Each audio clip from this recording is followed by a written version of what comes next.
keep you here all the time. It's a 24/7 job, and by having the doors that automatically lock behind you, that's just one of our little ruses that we use. I think it's a mule kick away from no longer being a problem.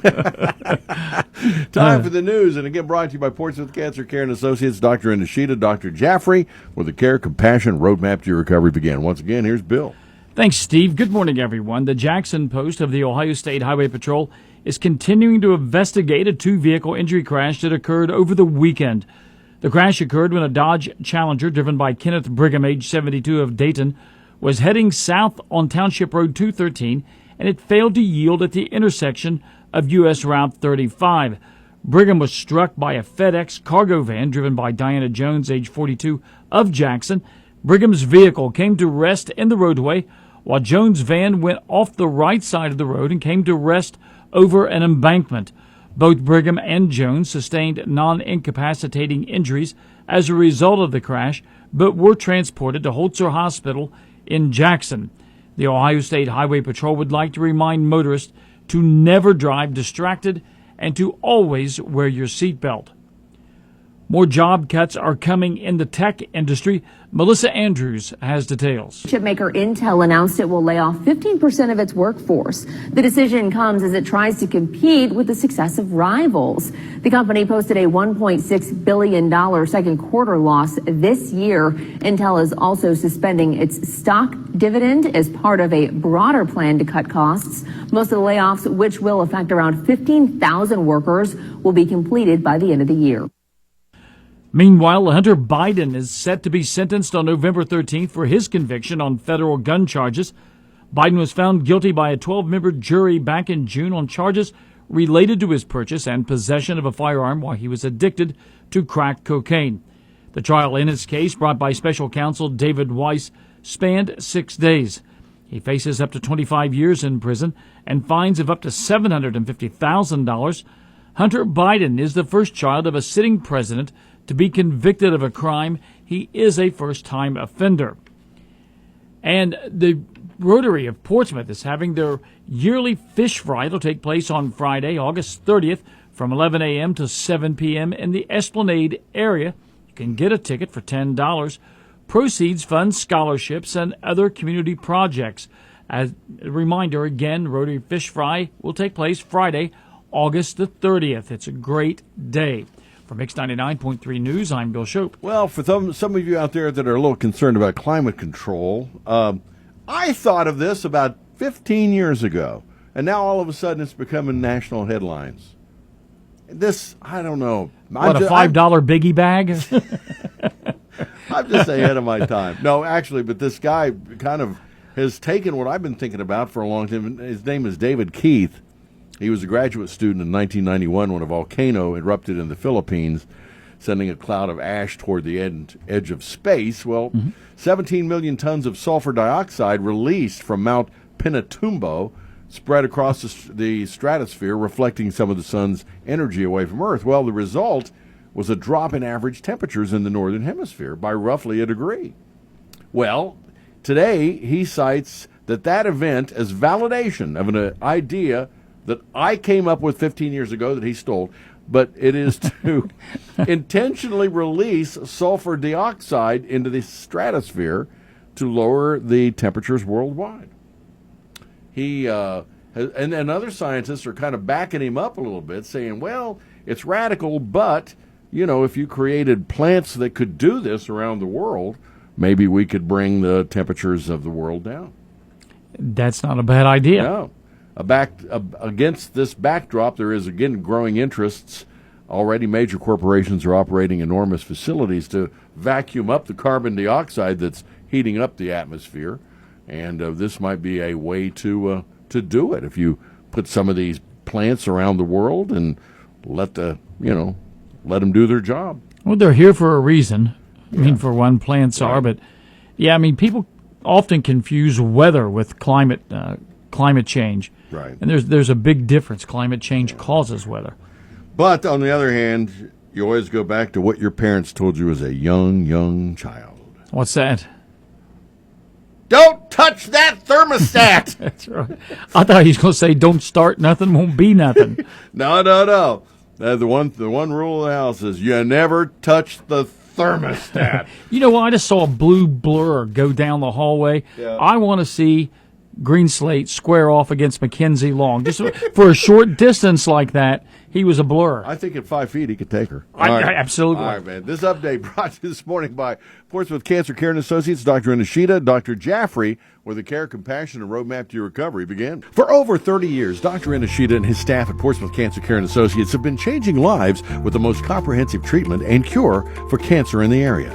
During this time in Portsmouth, Dr. Inashita has created a name of patient excellence in the highest degree and will continue that fight with each and every patient towards the cure. Dr. I, as he's known by his thousands of friends, is proud to announce the addition of Dr. Hassan Jaffrey to the staff of Portsmouth Cancer Care and Associates. Dr. Jaffrey's medical expertise is with all cancers as well as treatment of blood disorders, bone marrow, and the immune system. Together, Dr. Inashita and Dr. Jaffrey create a very special team that's there when it comes to fighting back to regain your good health. Feel free to stop in and welcome Dr. Jaffrey to the staff at 916 11th Street or call 353-4884. It's Portsmouth Cancer Care and Associates of Portsmouth, always there with the care, the compassion, and the roadmap to your recovery. And good morning. We got some pretty heavy fog downtown this morning with that 72 on day one of the Scioto County Fair. And time to check in with ONN. This is ONN. I'm Jay Fox on the Ohio News Network.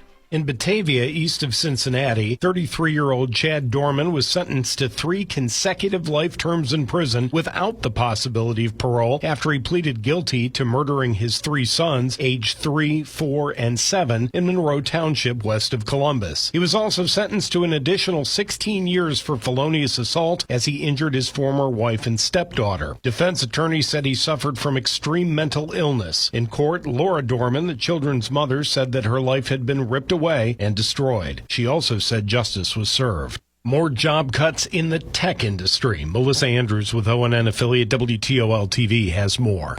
Chipmaker Intel announced it will lay off 15% of its workforce. The decision comes as it tries to compete with the success of rivals. The company posted a $1.6 billion second quarter loss this year. Intel is also suspending its stock dividend as part of a broader plan to cut costs. Most of the layoffs, which will affect around 15,000 workers, will be completed by the end of the year. Recreational marijuana sales begin in various dispensaries throughout Ohio tomorrow. This comes 9 months after the state voted to legalize the drug when it passed Issue 2 last November. Licenses were issued to facilities that already have medical licenses. For the Ohio News Network, I'm Jay Fox. Yeah, 7:39 it is, and time for sports, brought to you by Collier Medical. And they're at 1661 State Route 522. Collier is there, specializing in federal and general contracting. And Chuck is here, and we've got a lot of stuff over the weekend. But again, kudos on your play-by-play over in. It was down at Branch Rickey Park. Yeah, it was at Branch Rickey this year, talking about the Del Rice League Championship game. That was very, very cool. I mean, just to see so many different walks of life come together to participate in that league. I mean, a lot of diversity in the Del Rice League. As a matter of fact, the winning team, Team Glockner, all Mexican players. You know, and they are fantastic. They've won it for back-to-back years now. They were very, very good. We Contracting had a little bit more local flavor to it. George Arnett, a Valley graduate from Lucasville, he wound up with 4 hits in the game for We Contracting. The Gibson family is a team from a family from South Shore that I know well. They had 4 different family members in that game. They had the dad, they had his two sons, and then a cousin. So, I mean, you know, almost half of the lineup for We Contracting was out of the Gibson consortium. So that was really, really cool. So, yeah, you know, we talked last week that it ranges in age from 15 to 73, and the 73-year-old is Bob Bryson. A lot of people know him from his field over there in Schultz Creek. He wound up getting a hit in the contest. So it was cool. Well, I just got a call from Paco, and he just called me to tell you that it was all bueno. All bueno. All bueno. So there you Gracias. All right, this is more sports. Here's Chuck. Yeah, 10-4, Team Glockner defeated We Contracting to win the Del Rice League Championship game on Saturday. The San Francisco Giants rolled into Cincinnati over the weekend and took 2 out of 3 from Cincinnati. The Giants won Friday 3-0. Cincinnati rebounded for a 6-4 victory on Saturday, and yesterday it was the Giants claiming the rubber match 8-2. Things looked pretty good for Cincinnati yesterday as the Reds jumped out to a 2-0 lead in the second inning after Jimmer Candelario and Santiago Espinal hit back-to-back home runs, but obviously that would not hold up. Carson Spires took the loss. The Reds have fallen back to dead last in the NL Central standings, 9 games out, 5 games below 500.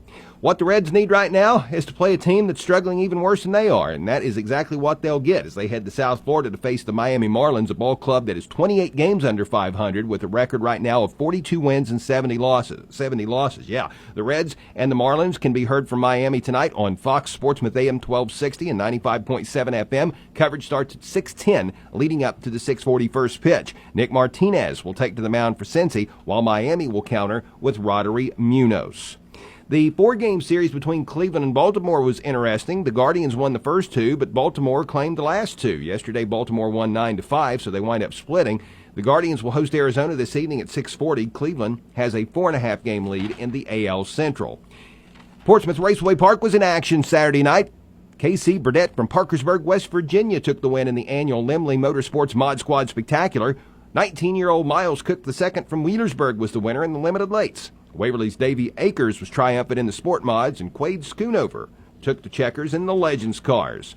The United States had 72 total medals by the day's end on Sunday, 24 better than second-place China. Scotty Scheffler won gold in men's golf, and women's gymnastics Suni Lee took bronze on uneven bars. She's the first American to medal twice on bars. She also earned bronze in Tokyo in 2021. In men's track, Noah Lyles took gold in the 100-meter. In swimming, the women's 4x100-meter medley relay won gold and set a new world record. The men's 4x100-meter medley relay team took silver.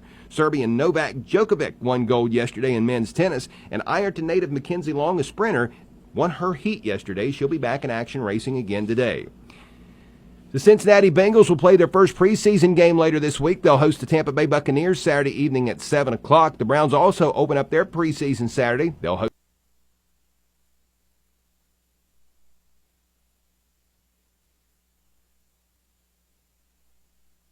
call for all of your employee benefit needs. And that is a look at sports. It is. All right. And thank you, Chuck. Brought this morning by Collier Medical. And they're going to be there for you. Easy. Just stop by 1661 State Route 522 in the Berg. And we'll check traffic weather together coming up. Collier Medical in Wheelersburg offers occupational medicine with nurse practitioner Jamie Reynolds. Collier Company has closed its primary care to focus on the occupational needs of businesses in the tri-state, offering drug screens, pre-employment and DOT physicals, as well as medical surveillance, respirator fit, and audiometric testing. Whether you're an employee or an employer needing occupational medical services, go with the convenience of Collier Medical, 1661 State Route 522 Wheelersburg. Scheduling an appointment is recommended, but walk-ins are welcome. Call 740-574-8728 and be on the lookout for Call Your Home Medical coming soon. Stop by and visit the Scioto County Developmental Disabilities booth all this week in Building 3 at the Scioto County Fair. SCDD serves individuals diagnosed with developmental disabilities from birth through the entirety of their life. Scioto County DD currently serves over 900 individuals. SCDD offers multiple services, and there is no cost to the individual or family for county board services. For more details, contact the Carousel Center at 740-353-8448 and visit the SCDD booth at the Scioto County Fair. And traffic and service of your friends at the Scioto River, 1024 Gallia Street. Again, they're going to be there with doors open at 11 for you this morning. First day at Scioto County Fair. Here we go. It's going to be looking for 23 and Fairground Road. You know how that can be. So be careful out that way. We've got also some work with the Shelley Company today. That's going to be one lane maintained. Jordan Days Road, McNamer Road, Valley Township, to mention a few. And we've got some resurfacing going on today, too, and that's going to be on Carto Road. So if you see something we need to know about, give us a call at 354-1993. Traffic and service of your friends at the Scioto River are open 7 days a week. Weather a service of the Scioto County Career Technical Center, where you can begin your career as a certified pharmacy technician. Financial aid is available for those who qualify. For more information, call 740-259-5526 or visit sciototech.org. First alert forecast from WSAZ. Mostly sunny skies and getting hot again. Temperatures quickly moving from the upper 60s into the low to mid 90s during the afternoon. Mostly cleared, light winds, a very summery night for the region. Lows in the upper 60s. More sunshine and more heat on Tuesday with highs reaching the mid 90s. I'm WSAZ News Channel 3 meteorologist Brandon Butcher on the Ohio Valley's hit music channel, Mix 99.3. Yowza! Downtown with the fog currently, we've got, 72 as we get up and go. Steve Hayes, Mix 99.3.